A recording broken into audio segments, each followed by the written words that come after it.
Hey Tribes, so we're currently in our Arrow series where we've been trekking through Psalm 127 and having a practical conversation about family life. My hope and prayer is that your marriages and your parenting are improving or growing healthier as you seek first the kingdom of heaven, trusting that all the other things are going to fall into place. That's kind of the bullseye of the target in our Arrow series as we're learning to live towards the target. One of the things I want to talk to you today about is how is it that we can keep watch in a digital world? One of the things that Psalm 127 says in verse 1 is that unless the Lord keeps watch over the city, the watchman stays awake in vain. And in that illustration, you as a parent are a watchman. You're supposed to defend, to watch for coming threats, and to protect the city as you keep watch. Your house is like this city, and my hope and prayer is that you are keeping watch digitally in a very real way. But the truth is, in a digital world, it's very challenging to keep watch over our city. There's many connected devices all around us. I want you just to think for a moment, like how many connected devices are in your home? You're probably watching this on a connected device, maybe a smartphone, a computer, a tablet, but you've also got things like video game consoles, Roku or Fire Stick TV devices. You've probably got all kinds of things. Your kid probably has a Chromebook or they might have a device. There's probably dozens of internet connected devices in your home. And what our enemy loves to do is to attack us at the home front. Remember, we've talked about on Sunday that the home front is a battlefront. And if he's going to be sending attack, we need to shore up our defense by protecting our kids diligently. But you can't be protecting your kids well if there's holes in the wall all around your city. And I think these digitally connected devices are like opening up holes in our walls because anything can come and go. I think the truth is there's few things in the world that are as dangerous as a connected device that's not monitored.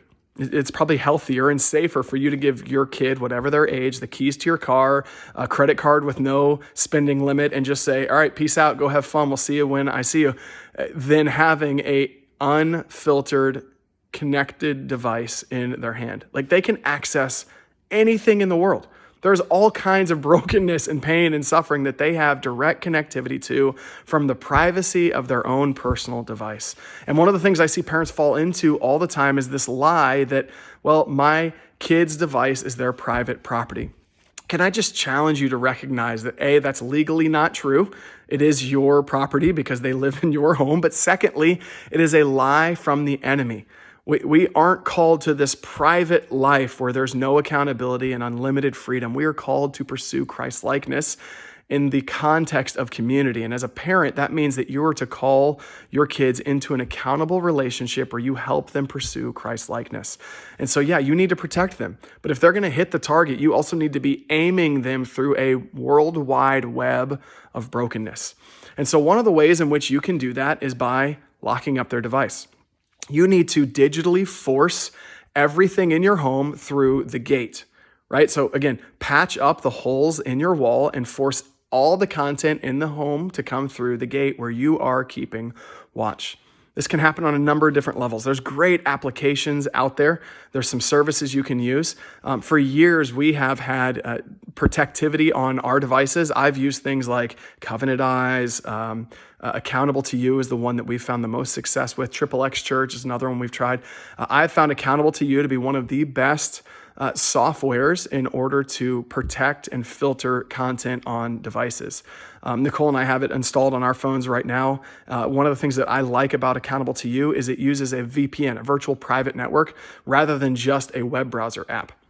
Especially on Apple devices, it's very easy because of how serious Apple devices are about security to bypass just a web browser app.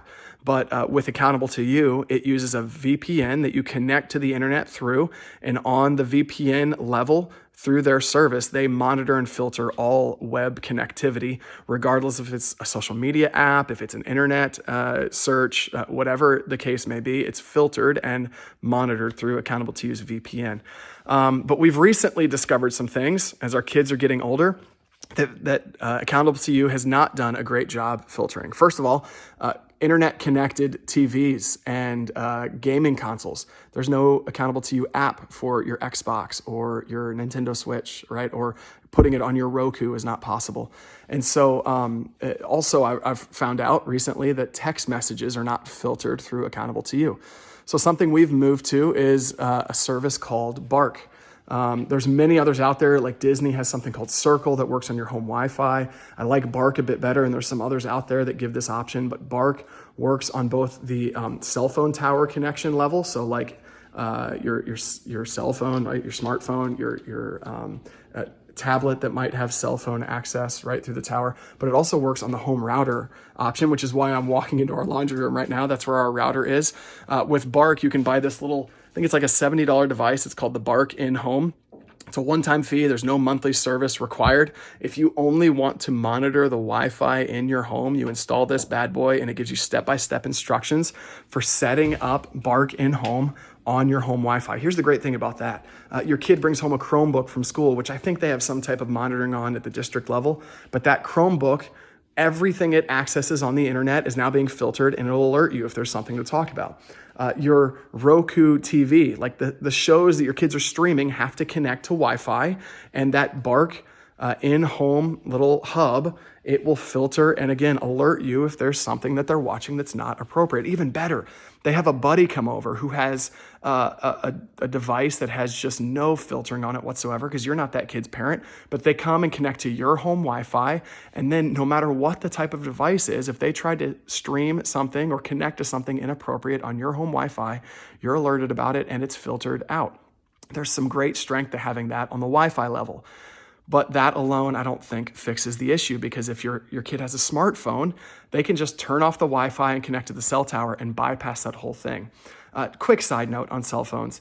Man, if you can avoid giving your kid a smartphone, wait till as long as you possibly can. I know they're a powerful tool, but man, a smart watch, like an Apple Watch or some other equivalent, gives you the ability to track their location, allows you to text message and call them in case of emergency when they're going to and from practice, but it also has no web browser and no social media. So man, I'd encourage you to go that route long before you get into an actual smartphone. But the thing we love about the Bark monthly service is that it can be installed on any device, and at the device level, it does filtering and alerting, but it also has really advanced alerts. I recognized recently it does medically concerning alerts. Like if your kid is talking to a friend about an injury, it alerts you, which is really healthy to know. If it sees something that it would consider bullying in a text message, you get alerted by Bark. If there is self-harm concerns in an email on their school email account or on social media on their feed, because you can connect all their social media accounts through Bark, it alerts you that your child has had a self-harm related post. And it gives you the opportunity as a parent to force, again, everything that happens digitally in their world to come through the gate. And then you can follow up and have a conversation about, man, I see that friend of yours was bullying you by text message. Let's talk about it. Man, I see that you posted this on social media. It seems like you might be struggling with some anxiety or fear or depression. Let's talk about it. But then obviously also it keeps out adult content. It keeps safe. It actually even filters and monitors if your friend's buddy at school texts them an image that's inappropriate. It filters them out and allows your kids to not see them. So Bark has been an awesome tool. Unfortunately, Bark only works on kids' devices. You can't install it on anyone's device who's above 18. And so we've found a great combination of Accountable to You on adult devices and Bark on our kids' devices, as well as Bark in-home. And these work on both, whether it's Apple devices or Android devices. As I mentioned earlier, Apple devices are just really challenging because they're so intense on security. It's hard to monitor them properly, but Bark has a great workaround where you actually, anytime an Apple device, especially an iPad or an iPhone, because those are the most secure, anytime that they're on the same Wi-Fi network as your computer, it actually does a backup and then gives you alerts and monitors things from a backup of what they have looked at historically. So it's a little workaround. It's a lot easier on an Android device, but I have found that to be the most effective filtering, monitoring, and alert tool out there.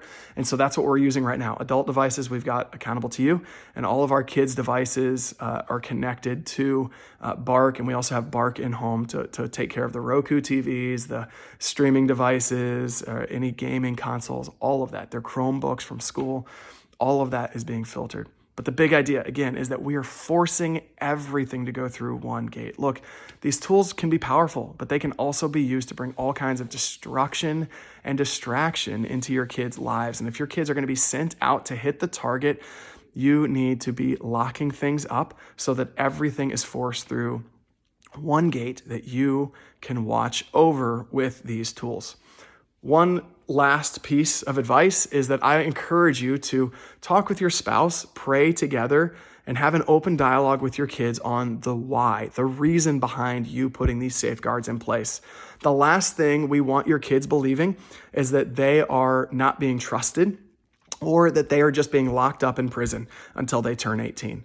The truth is you're trying to protect them and you're trying to help set the tone for what healthy relationships look like now and in the future. Rather than your kids learning about sex through pornography or through something they shouldn't be watching on Netflix or from a buddy texting them a picture or some kid sexting a picture to your kids or a kid bullying them at school, if that is the way in which they're learning to define proper relationships, we as parents are failing. But if we can set up these filters that allow us to enter into these conversations and help redefine what biblical marriage looks like, what intimacy will look like one day between your kid and their future spouse, you are helping them understand the safeguards God has put in place are not to lock us up, but rather to give them freedom to express relational health to its fullest. So I encourage you to take seriously things like filters because the digital world complicates intimacy, sexuality, and relationship. And what a dangerous thing that the enemy can bring into your kids' lives if you are just ignorantly going about your day as if these things aren't real. So be a good watchman. Put some safeguards in place. Put some walls up digitally that forces all the content in your home through the gate where you can keep watch and you can have open, honest dialogue with your kids about God's best for your lives. I hope this has been helpful. I encourage you, if it has been, if you've missed any of what we've been talking about these last few weeks, check out the Arrows series on the Tribes Church app or on our website. You can also stream them online.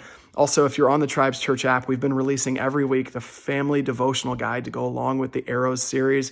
There's some great practical things for you to be talking through with your family to dig into God's word a bit further and to take seriously the calls that we see in Psalm 127 to live towards the target that God has for our family. I hope it's been encouraging, practical, and helpful, and I hope God blesses you as you safeguard your family and set up a gate by which everything can come in and out of. God's going to bless you as you aim these arrows towards the target of his kingdom.